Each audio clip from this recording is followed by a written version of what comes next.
Have you ever wondered why it feels like an impossible dream to even buy your first home or to even get to the point where you feel like you can or you can even start looking at something?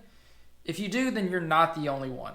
There's real struggles behind it, and we're going to dive in today of how you can help avoid those and try to overcome them. So we're going to look at things like inflation, interest rates, investors, and of course the biggest myth of all, are realtors and mortgage loan originators the reason you can't afford it and prices are way too high? By the way, if you're new to the channel, my name is Gleason Jones and we cover everything from housing, finances, personal growth, and personal wealth. So if that's what you're interested in, be sure to hit the like button below, subscribe for all new content, and let's jump into today's video. Now, the first one is going to be about inflation. Inflation is everywhere, from the grocery store to childcare to home values. And it's constantly rising, and it feels like it is going to explode over the top. So let's look at this. In the past 20 years, home prices have grown over 167% since early 2000. This means that the dream home that you maybe could have afforded 5-10 years ago is way out of the asking, and it feels like it's not even possible. Because now, even in the past 10 years, prices have increased over 51%. Now, with all of that increasing and going up, you would imagine your household income to increase with it as well.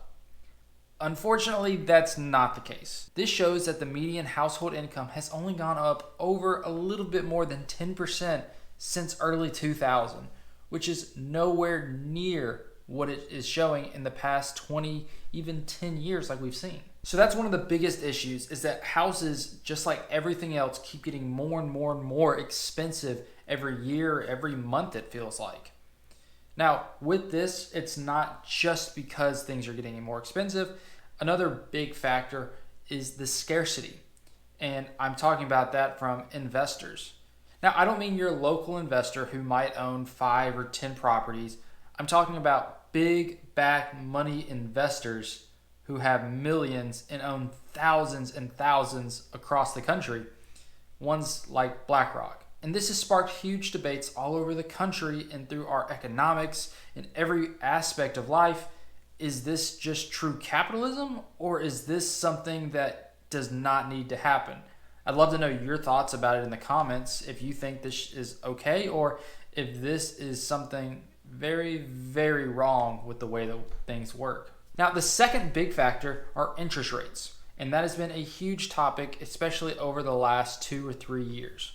Now, in 2020, interest rates, of course, were in the low 3s and sometimes in the 2s, and so many people were able to get these great rates on homes, and they were able to buy even more than they thought they could. Now, this is not similar to like it was in 2008. A lot of these were more balloon payments, where once it got to a certain point, these interest rates would increase dramatically and people weren't able to afford these homes. They also usually had 2 or 3 or something way over their budget, so when these rates increased, they couldn't afford them at all.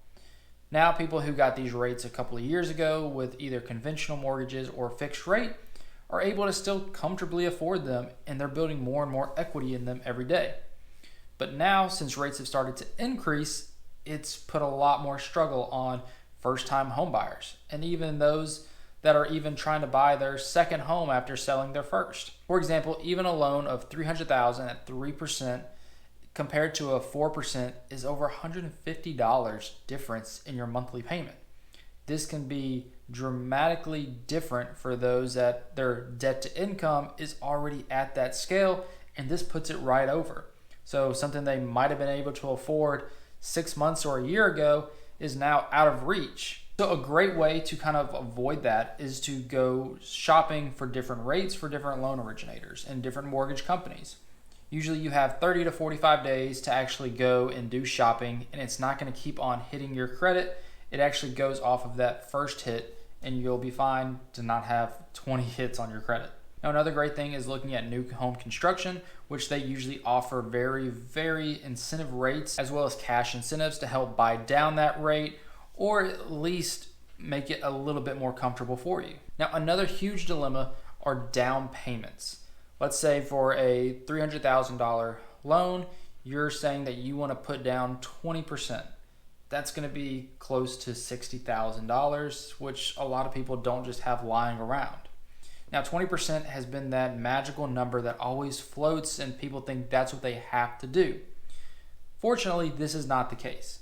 With many different programs out there like FHA, VA, first-time homebuyers, you're able to look closer at 3.5, and sometimes 0% down, depending on the program you are eligible for. Now, this saves you a lot of money up front, and if you've already had more saved up, you're able to help pay down that rate or not be hit as hard when it comes to those closing costs and still have money left over afterwards. Now, another great thing to do is to look more about different grant and assistance programs that your local community, your local state, or even your local lender might be offering. There are some that they might offer $15,000 towards closing costs or helping you buy down the rate. Some are even forgivable, meaning that after you stay in the home for a certain amount of time and not sell it, the grant is forgiven and you owe nothing back. Now, if you sold it before the agreed upon time, then that's when it would become more like a loan and you would have to pay it back from the selling of the home. Now, this is a great tool if you fall below that income marker and that you're able to get assistance when it comes to these down payments and closing costs, which sometimes can range in 3 to 4% of the actual purchase price itself, and that other 3% of your down payment. So be sure to check with your local community, local lender, local state grants, and see what you are eligible for and how much you're able to get from it.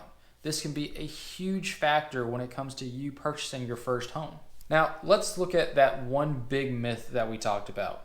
Are realtors and loan originators the reason that housing prices are so expensive?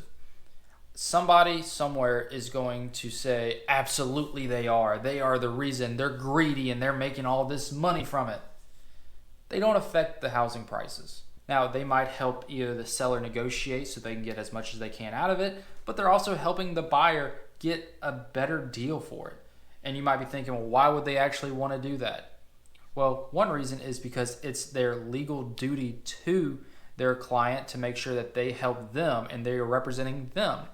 Another reason is a buyer's agent helping you get a great deal is going to look a lot better when you start referring them to others that want to keep using them. Rather, if you feel like he didn't or she didn't do the best job, then you're not going to be promoting him or her as much as you would if they save you thousands of dollars on your purchase. Now, you have to remember that the way that a realtor works is that, we'll say this, once they get that 3% commission check, that starts to get divided with your team, with your brokerage, with taxes, and all other expenses that go into it. It's not just they keep everything together.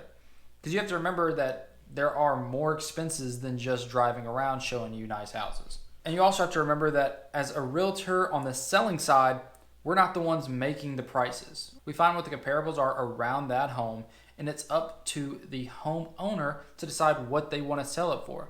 Again, we're just representing them. We don't tell them this is what you have to sell it for or you can't sell it for this. It's all up to the seller what they want to sell it for, as well as the buyer of what they want to buy it for. And if you also look into it, these appraisals also usually include what the commission is from either side. So if you think that the sole reason, and I've seen many comments that try to approve it, that the realtor is the reason that these home prices have gone crazy expensive, you're going to be very disappointed when you learn the truth. Now, if you disagree with me, go ahead, comment that you disagree and try to prove your point. Don't try to just throw out unused logic, but make your case. Now, another huge factor was the pandemic, with demand skyrocketing through with low interest rates, with people wanting to make sure they buy these homes at such low interest that people were paying thousands and thousands of dollars over what the home might actually be worth, just because they knew that they were still getting a good deal on it, or at least for their mortgage payment. Now, even though that prices have come down and started to stabilize, they're still not what they were pre-pandemic levels. And we might not see that forever, or at least for a long time, depending on what the market shift is next. Now, another part that plays into these factors is when it's an election year like this, it can change the demand and the scarcity of homes, which can affect prices going up or even down. So depending on where we're at in the year or in the cycle, prices can change. Now, buying your first home, your second, third, whatever it is, can be challenging. There's parts in it that feel like you can never get over it, and there's also parts that feel like they're not even a reality. Now, the best thing to do is, of course, watch what you're spending on, work on your credit the best you can, and try to find ways that you are okay with saving money and making sure that you're building up that credit. I know this can seem like a daunting task, but when it comes to home ownership and not having to pay a landlord, it's a great thing to go through no matter what the struggle is. Now, if this video is helpful, enjoyable, whatever it is, be sure to like, comment, and subscribe, and check out the other videos on the channel if you want to learn more about buying your first home or buying your first investment property. Talk to you guys next time.